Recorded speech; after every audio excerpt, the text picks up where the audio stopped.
Vous évoquez Djiboka, vous évoquez un grand frère, vous évoquez également une relation familiale par alliance. Djiboka, c'est une très vieille connaissance puisqu'il a été promotionnaire de ma grande sœur au lycée Van Vollenhoven. C'est à ce moment-là que, tout jeune, je vois pour la première fois son visage. C'est également celui qui plus tard va donner à feu mon jeune frère Ibrahima, son épouse. Il était très lié au père de cette dernière. Et enfin, le hasard a fait que nos deux enfants se marient.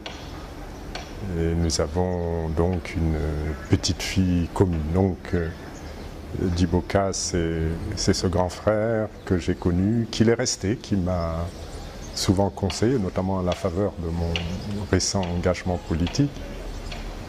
Mais c'est aussi, et il faut le reconnaître, un homme d'État qui laisse sa marque au Sénégal. Il faut se souvenir que très jeune, il avait pu être et occuper de belle manière les fonctions de directeur de cabinet du président Léopold Sédar Senghor. Ce n'est pas un petit exploit que de l'avoir été plusieurs années durant. Et à l'époque, en tout cas, je me souviens que ses partisans, disons ceux qui partageaient avec lui le parti, tout comme ses adversaires, reconnaissaient en lui un homme de courage.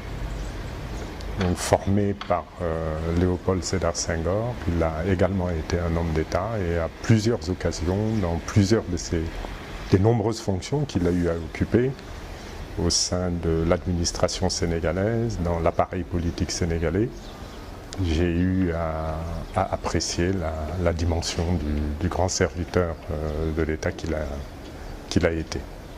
Évidemment, je le lis notamment sur les pages Facebook. On peut parfois être critique sur de son cheminement politique, mais nul ne peut contester le courage politique qui a toujours été le sien. Ça, c'est pour l'aspect politique. Et également ses qualités d'administrateur et de grand serviteur de l'État. Donc on prie pour que la terre lui soit légère et que Dieu l'accueille en son